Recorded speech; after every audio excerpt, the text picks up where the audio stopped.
The garage was my sanctuary, while the rest of the world saw a cluttered mess of circuit boards, soldering irons, and half-finished prototypes. I saw possibility. My name is Michael Chen, and for the past 5 years, I've spent every spare moment in this garage working on what my family lovingly called my bizarre obsession. Mike, my sister Sarah's voice cut through my concentration. Mom says dinner's ready, and please don't tell me you're still working on that thing. I carefully set down my soldering iron, looking at the device that had consumed thousands of hours of my life. It didn't look like much, just a small black box with a few blinking LEDs and a mess of wires. But I knew it could change everything. It's not just that thing, I replied, trying to keep the defensiveness out of my voice. It's going to revolutionize how artificial intelligence processes natural language. The applications could be endless. Sarah rolled her eyes, a gesture I've grown painfully familiar with. Right, just like your self-adjusting tennis racket was going to revolutionize sports, or that smart garden system that flooded Mom's prized petunias. I winced at the memories. Yes, I'd have my share of failures, but this was different. This time I knew I was onto something big. At the dinner table, my father barely looked up from his phone as I tried to explain my latest breakthrough. He was a successful software engineer at a major tech company, which somehow made his dismissal sting even more. Neural network optimization through quantum-inspired algorithms, I explained, pushing my rice around the plate. It could make AI language processing 1,000 times more efficient. Honey, my mother interrupted gently, maybe it's time to focus on something more practical. The community college is still accepting applications for their 8 program. I have a degree in computer science from Stanford, I reminded her. I'm not looking for a career change. I'm trying to create something revolutionary. A degree you're wasting in that garage, my father finally spoke, his voice carrying the weight of years of disappointment. Your cousin Jerry just got promoted to senior developer at Amazon. He's buying a house in Seattle. Meanwhile, you're burning through your savings on what? A black box that supposedly talks to computers. I pushed my chair back, appetite gone. It doesn't talk to computers. It fundamentally changes how AI systems process and understand human language. The potential applications in everything from healthcare to education are. Enough. My father's hand slammed on the table, making the dishes rattle. You're 32 years old, Michael. When are you going to grow up and join the real world? I stood up, my chair scraping against the floor. The real world is changing, Dad. Someone has to be crazy enough to push the boundaries, to try things that haven't been done before. And you think that someone is you? Sarah scoffed. The guy who couldn't even hold down a regular programming job. I left without responding, retreating to my garage sanctuary. They didn't understand. Couldn't understand.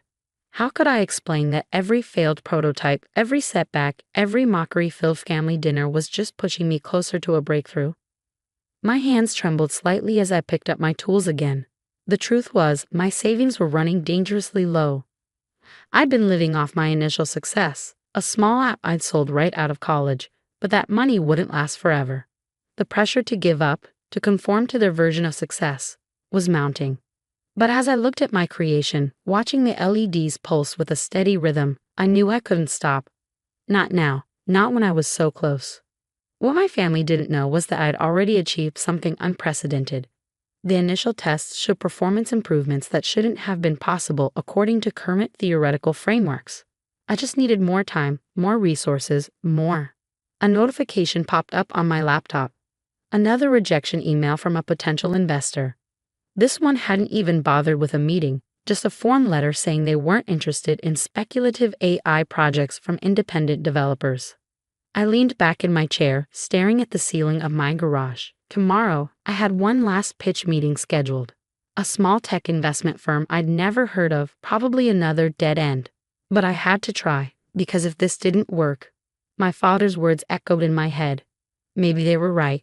Maybe I was just wasting my life, chasing an impossible dream while the real world passed me by. I shook my head, pushing the doubt away. No, I knew what I had created. I knew what it could do. Someone just needed to give me a chance to prove it. Little did I know, that chance was coming sooner than I thought, and from a direction I never could have predicted. But first, I had to survive another day of being the family disappointment. The crazy inventor who couldn't let go of his dreams.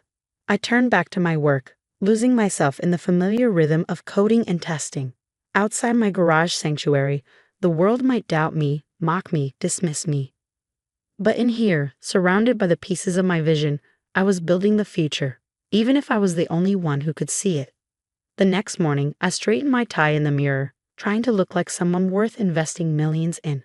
The suit I wore was the same one I bought for my cousin Jerry's wedding 3 years ago, the last time I needed to dress formally. It felt tight around the shoulders now, probably from all those hours hunched over my workbench. Another pitch meeting. My mother's voice carried a mix of concern and resignation. She stood in the doorway of the bathroom, watching me struggle with my tie. You know, the software company where your father works is always hiring. They have great benefits. A 401. Mom, I cut her off gently. I appreciate the thought, but this is different. This meeting today, I have a good feeling about it. She sighed, stepping forward to fix my crooked tie. You always have a good feeling, Michael. Remember last month? That venture capital firm in San Francisco. I did remember. The senior partner had actually laughed out loud when I explained my technology. Son, he'd said, wiping tears from his eyes, if what you're claiming was possible, Google or Microsoft would have done it already. You really think you've solved something in your garage that their entire research teams couldn't. But today was different. It had to be. The investment firm's office was in a modest building on the outskirts of Silicon Valley, not exactly the gleaming skyscraper I'd imagined.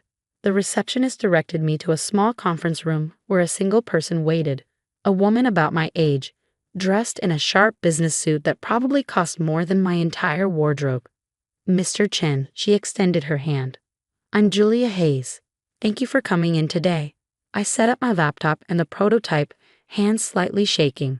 Before I begin, I should mention that what you're about to see goes beyond current theoretical frameworks for AI language processing.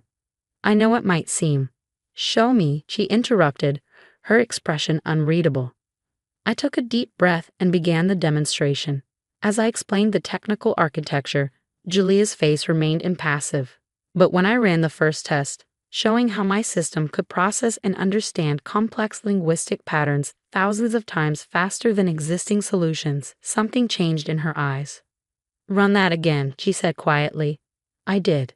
This time, I added a more complex language sample, something that would stump most AI systems. My prototype processed it flawlessly. Julia leaned forward, her professional detachment cracking slightly. How did you solve the contextual ambiguity problem? I blinked, surprised. Most investors' eyes glazed over when I got into technical details. You understand the underlying challenges? A small smile played at her lips. Mr. Chen, there's something you should know about this firm. We're not typical investors. We're actually a subsidiary of. Her phone buzzed. She glanced at it, and her eyes widened. I'm sorry, but we need to pause. Something's come up. She stood abruptly. Please wait here. Before I could respond, she was gone, leaving me alone in the conference room. Minutes ticked by. Through the glass walls, I could see people hurrying past, an unusual energy in their movements. What was going on? After what felt like hours but was probably only 20 minutes, the door opened again. But it wasn't Julia who walked in. The man who entered was tall, slim, with silver hair and rimless glasses. He wore jeans and a simple black sweater, but something about his presence made me stand up automatically. He looked familiar, but I couldn't quite place him. Mr. Chen, he smiled, extending his hand. I apologize for the interruption. I'm Eric Schmidt. My knees went weak. Eric Schmidt, the former CEO of Google, current technical advisor to Alphabet's board. When Julia sent me the preliminary data from your demonstration, I had to see for myself. He gestured to my prototype. Would you mind showing me exactly how your system handles semantic analysis? What followed was the most intense technical discussion of my life. Eric didn't just understand my technology, he grasped its implications instantly. Every question he asked showed a deep understanding of not just where AI was, but where it needed to go. The quantum-inspired processing architecture, he mused, examining my prototype. That's the key innovation, isn't it? But how did you overcome the coherence issues? I pulled up the technical specifications on my laptop, explaining the breakthrough that had come to me one sleepless night 6 months ago. Eric's eyes lit up. Brilliant, he whispered. Absolutely brilliant. He sat back, studying me with new intensity. Mr. Chen, what are your plans for this technology? I want to develop it further, I said. Scale it up, prove its potential in real-world applications. But I need funding, resources. Eric nodded slowly. What would you say to full access to Google's quantum computing resources, a dedicated research team, complete technical support? My heart started pounding. Are you saying? I'm saying we're very interested in acquiring your technology, Mr. Chen. Very interested indeed. I gripped the edge of the table to steady myself. When you say very interested, he wrote a number on a piece of paper and slid it across the table. I looked at it and forgot how to breathe. The number had 9 zeros after it. That's just the initial offer, Eric said quietly. We can discuss terms, of course. But we want to move quickly on this. Your breakthrough, it's exactly what we've been looking for. I stared at the number, my vision blurring slightly. It was more money than I'd ever imagined. More than enough to prove everyone wrong. To show my family that all those years in the garage hadn't been a waste. But something held me back from saying yes immediately. Maybe it was pride, or maybe it was the memory of all those nights working alone, believing in my vision when no one else did. I need to think about it, I heard myself say. Eric raised an eyebrow, but nodded. Of course. But please understand, Mr. Chen, you're not the only one working in this space. We're interested in your technology because you've solved a crucial problem. But others are close. I can give you 48 hours to decide. I gathered my prototype with trembling hands, barely remembering how I got out of the building. In my car, I sat staring at nothing, the piece of paper with a 90 number burning a hole in my pocket. My phone buzzed, a text from my sister. How'd the meeting go? Another bust? I started to type a response, then stopped. No, they needed to hear this in person. All of them. I started the car, my mind racing. Dinner at my parents' house was in a few hours. For once, I was actually looking forward to it. Sometimes success is the sweetest revenge.